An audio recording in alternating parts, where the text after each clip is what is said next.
Hi everyone. Let's talk about economic survey and union budget today and why are they gold mine for RBI examination. Now, because 2024 selected students have already joined very recently, so we are getting closer to 2025 examination. हमें पता है कि अभी पढ़ाई नहीं करेंगे तो आगे जाके पढ़ने का कोई फ़ायदा नहीं होने वाला है जब नोटिफिकेशन आ जाएगा. बट अब जब पढ़ाई कर रहे हैं तो क्या चीज़ें इंपॉर्टेंट हैं और क्या कम इंपॉर्टेंट हैं, उसमें से दो नाम बड़े रेगुलरली आते हैं, economic survey and budget. Today I want to help you understand कि ये दो एरियाज, ये दो टॉपिक्स, इकोनॉमिक सर्वे और बजट, क्यों गोल्ड माइन है, क्यों इतने इंपॉर्टेंट है एग्जाम के लिए, based upon evidence of past year papers. मैंने 2024-2023 बस दो ही ईयर्स उठाए हैं, 2022-21 तक मैं नहीं गया. But you will see that the relevance is increasing day after day, इसलिए उनको डिटेल में पढ़ना ज़रूरी हो जाता है. खाली समरी से काम नहीं चलेगा, इसलिए मैं रिकमेंड करूंगा कि आप पूरा सर्वे, एटलीस्ट सर्वे पूरा पढ़िए. बजट तो कंपैरेटिवली छोटा ही होता है. सर्वे पूरा पढ़िए और समझने की कोशिश करिए एग्जैक्टली सर्वे आपको क्या कह रहा है. वहाँ से क्वेश्चंस अच्छे खासे आ रहे हैं. उठाते हैं 2024 year. Total 4 questions were asked here, ये यहाँ पर हैं. फेज 2 की बात कर रहा हूँ मैं, ESI की, जहाँ पे 30 क्वेश्चंस आते हैं. 30 में से 4 क्वेश्चन सीधे सीधे इकोनॉमिक सर्वे में से पूछे गए हैं, मतलब 8 नंबर का इकोनॉमिक सर्वे में से डायरेक्टली आया है. ये 4 क्वेश्चंस हैं. Question number 9, according to economic survey 23-24, India is the second largest producer of which crop and largest producer of which crop. अब ये प्योरली फैक्चुअल क्वेश्चन है, तो अगर आपने सर्वे में से फैक्ट शीट नहीं बनाई तो हो सकता है कि ये भूल जाओगे. That is why I would recommend कि when you are reading the survey and the budget, also create separate sheets, fact sheets for both these topics, because यहाँ से फैक्चुअल क्वेश्चंस काफ़ी ज़्यादा पूछे जाते हैं, एनालिटिकल कॉन्सेप्चुअल क्वेश्चंस कंपैरेटिवली कम पूछे जाते हैं. Question number 10, what is the average growth rate of agriculture sector over the past 5 years as per economic survey. ये भी इकोनॉमिक सर्वे से ही डायरेक्टली फैक्ट उठा के आपसे फेज 2 में पूछा जा रहा है. ये please understand this is not phase 1 I am talking about phase 2. So every question, almost every question carries 2 marks, which is a lot of marks for this examination.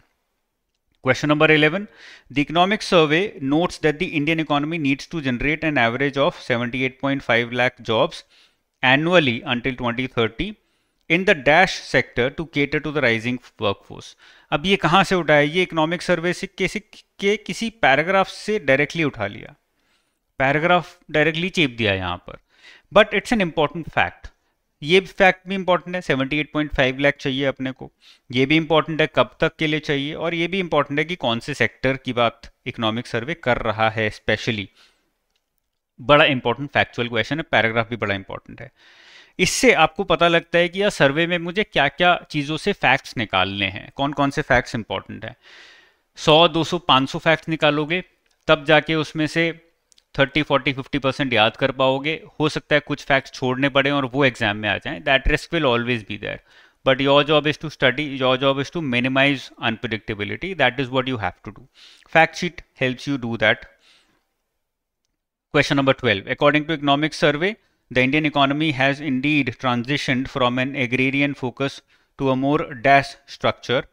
Fill the gap. Industrialized, manufacturing based, urbanized, service oriented, diversified. We know कि service oriented ज़्यादा economy है, हमें वो GDP के division में भी दिखता है. लॉजिकल क्वेश्चन है, but at the same time discussed in economic survey as well. ठीक है ना. Now this was not all. In 2024 in economic and social issues answer writing, that means descriptive paper, there was one question of 15 marks which was directly asked from the budget. The question was, what are the 5 key digital initiatives introduced in the budget 24-25? How will they impact India's digital economy landscape? बड़ा important question है, interesting है. सबसे पहले तो उन्होंने budget को refer करके question को कॉम्प्लिकेट कर दिया, क्योंकि नॉर्मली हमें बजट के इस तरह के पॉइंट्स याद नहीं रहते हैं. Secondly, they also asked for impact on India's digital economy, which means that they also want your analysis, your understanding on the same topic. तो इसीलिए क्वेश्चन कॉम्प्लिकेट हो जाता है, but at the same time it reflects directly the importance of budget as well. 2023 पे आते हैं. Phase 2 की बात कर रहे हैं, अभी हम फेज 1 पे नहीं आए. फेज 1 पे आएंगे तो दिखेगा और भी क्वेश्चंस पूछे जाते हैं. 2023 में question number 14 was from budget, 2 marks ESI में था. Now please understand this that there are a lot of questions which I have marked as belonging to PIB 2247 or belonging to RBI 247, which is basically current affairs, but they are also mentioned in the budget. क्या होता है जब भी budget आता है तो budget तो अलग से आता ही है. The newspapers also talk about the budget, you know that. PIB also creates a summary on budget.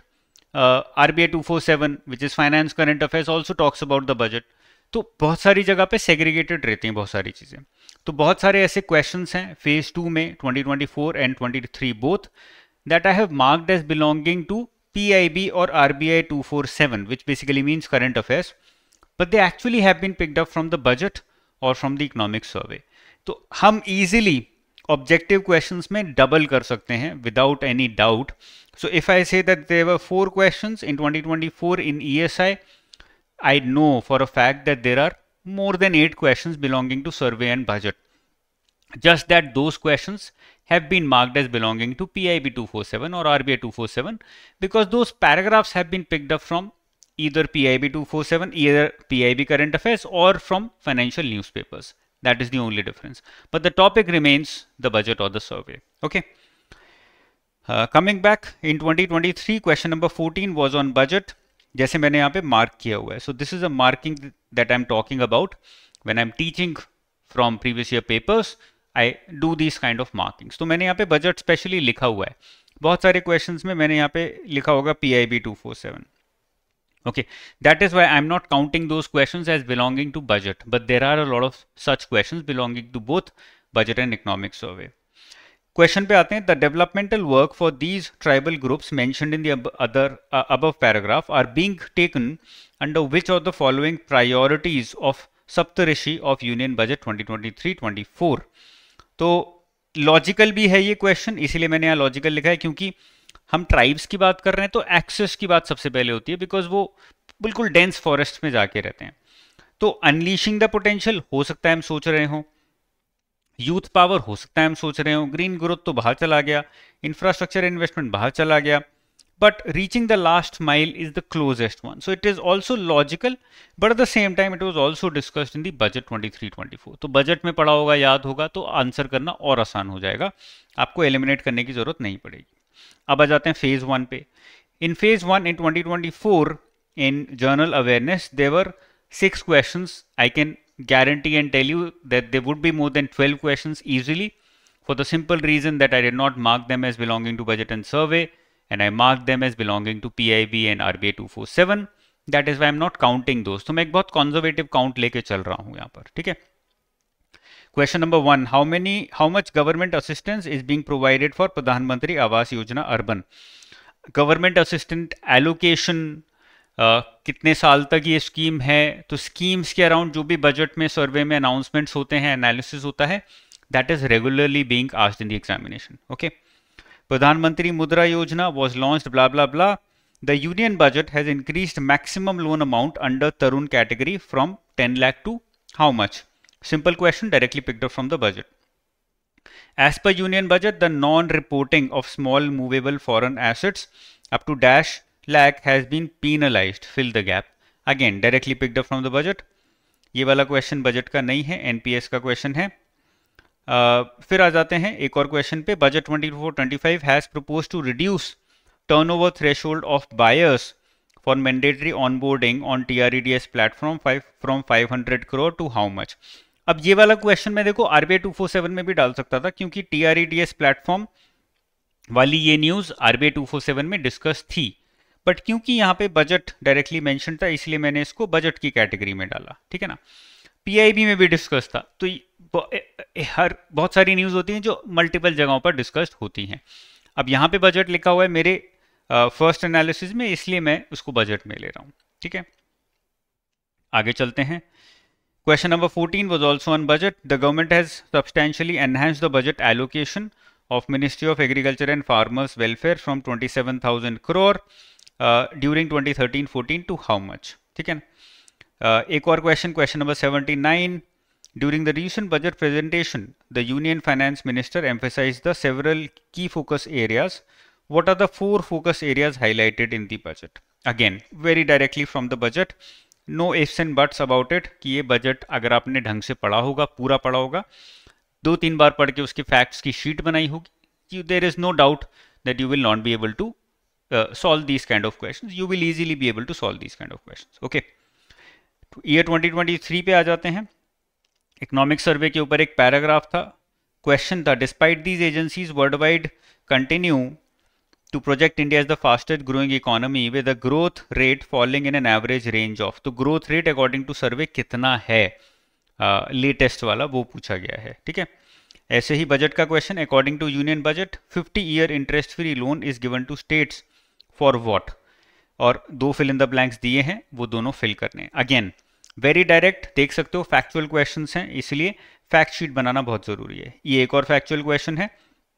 As per economic survey the average monthly net subscription increased from 61.9 thousand in 2021 to -1,000 in 2022 for April October period.